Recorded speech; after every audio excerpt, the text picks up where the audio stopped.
On a winter night in 39 AD, Rome froze. Not because of the cold, but because every family knew this was the night someone's daughter would disappear. Imagine being 14 years old, already in your nightclothes, thinking the world outside your window is calm, when suddenly you hear armored footsteps echoing down your street. You grew up hearing that a call from the emperor was a privilege.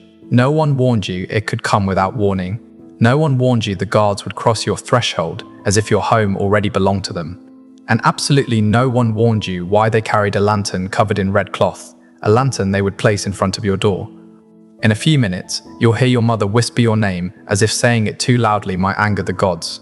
In a few minutes, your father will force a smile he cannot hold.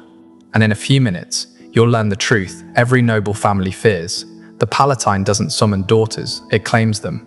And if you think Flavia's nightmare begins here, you're wrong. What's waiting for her inside the palace makes this moment feel merciful. This isn't rumor. This was the night the Garden of Venus opened. A ritual so terrifying that Rome buried every trace of it. If hidden horrors of the past fascinate you, subscribe to Grim History, hit the like button, and once you reach the moment that unsettles you most, tell me where you're watching from. Let's begin. And the girl who will learn the truth first is Flavia. Remember Flavia, because everything you're about to learn forged the man who will soon decide her fate. To understand how a human being can rot from the inside and emerge as a creature capable of consuming an entire empire, you must go back to the beginning, back to the bloodline that birthed him and the shadows that shaped him long before Rome learned to fear his name. Caligula did not materialize out of madness. He was born into glory, the son of Germanicus, Rome's golden general, the man whose very presence could quiet a legion and ignite a city. The boy should have inherited honor, strength, nobility. Instead, something far more corrosive seeped into him.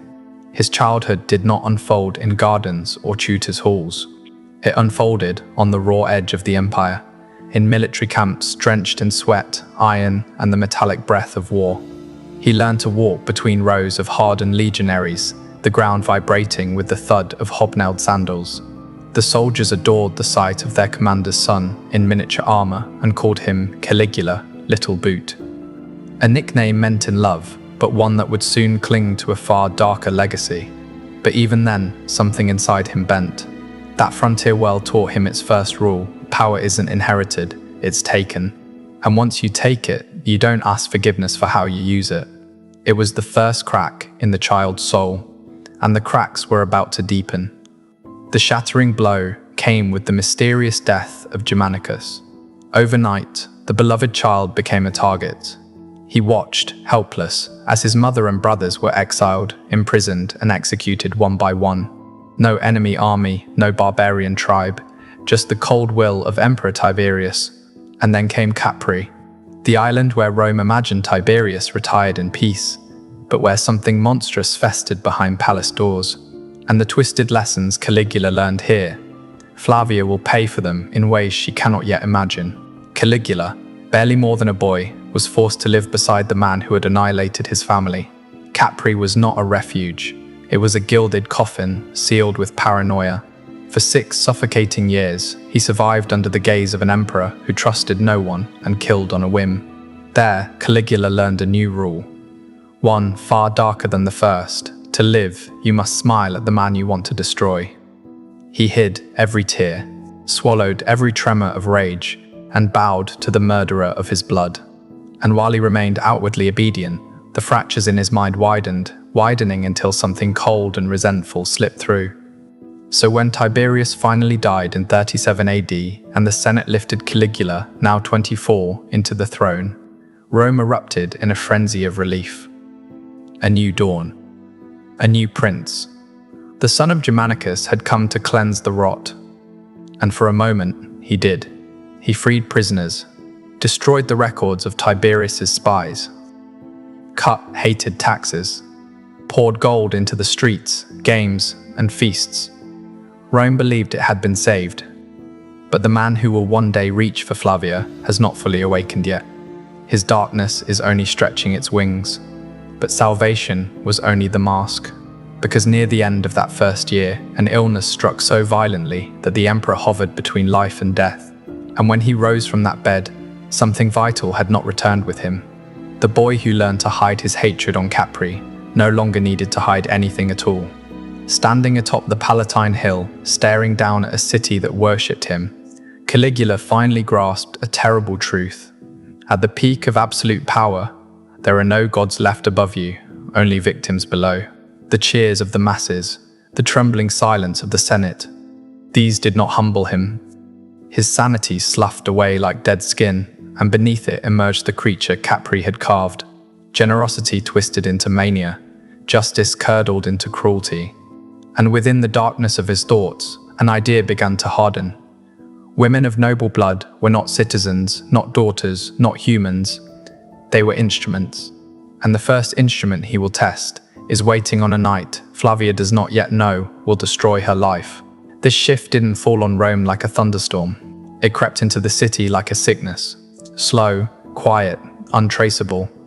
A poison that seeped beneath marble floors and into patrician homes until it reached the people who believed themselves safest. And somewhere across Rome, Flavia's household heard the same knock. The knock no family dared answer, but no one was allowed to refuse. It began with a visit. The emperor's heralds did not carry swords that day. They carried scrolls sealed with imperial purple, a color that meant life or extinction.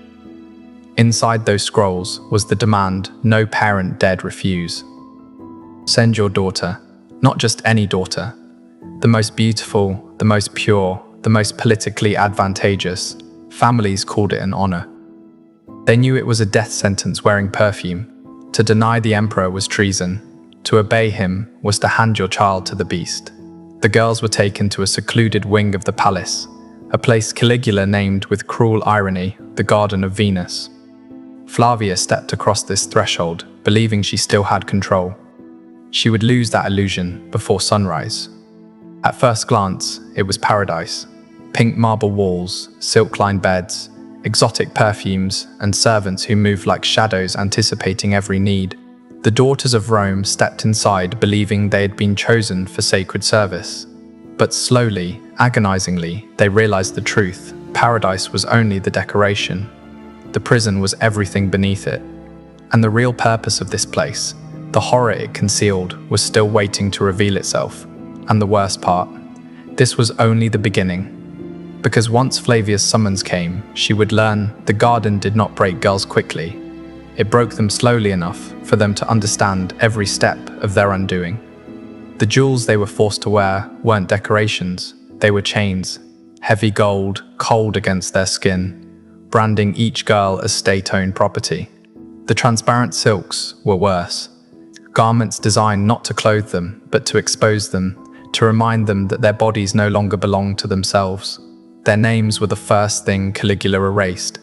Real names were dangerous. Real names meant identity. So he replaced them with numbers, mockeries, and humiliating nicknames whispered by the emperor himself. With every stripped identity, the Garden of Venus tightened its grip. But the true weapon of the system wasn't jewelry, silk, or even fear. It was waiting. A torture that spilled no blood and left no visible scars, yet hollowed them from the inside out. They never knew when the summons would come.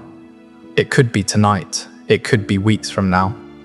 And every moment in between was an execution by anticipation. The echo of Praetorian sandals in the hallway made their hearts rupture with terror. Breathing became a chore. Sleep became impossible. By the time Caligula ever touched them, the psychological damage was already complete. They were prey softened for the killing. And when the summons finally arrived, it led them not to a private chamber, but to the emperor's nightly theatre, the banquets. The young women were paraded before Rome's elite-like exotic animals on display. Not guests, but living ornaments. Caligula walked among them with the arrogance of a butcher choosing cuts of meat. He commented loudly on their bodies, mocking, praising, ranking, stripping away the last shreds of dignity they clung to. But the real cruelty wasn't his voice.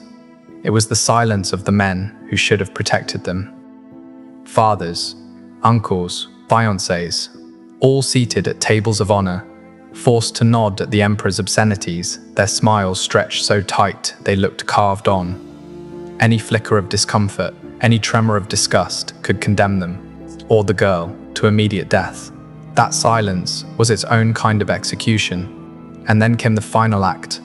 Not chaos, not frenzy, but a ritual rehearsed like theatre. Soft music played to smother the screams. Selected spectators watched in forced admiration, and unspoken rules governed every movement the victim had to make. This wasn't pleasure for Caligula. This was choreography, a show, a demonstration that he owned not just bodies, but souls. And Flavia, standing under torchlight, realized the emperor didn't even see her as human anymore. He saw her as a classroom where he practiced cruelty. Take Flavia, daughter of a respected consul.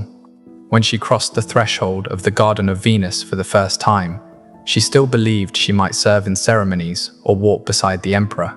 For the first days, Caligula showered her with gifts, attentiveness, even counterfeit gentleness. It disarmed her, it softened her, it set the trap.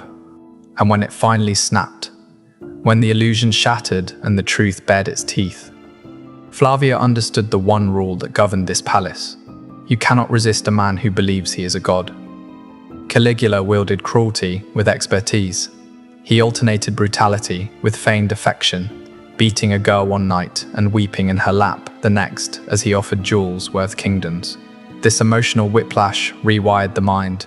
Victims no longer saw him clearly, hope and terror blended, comfort and violence fused.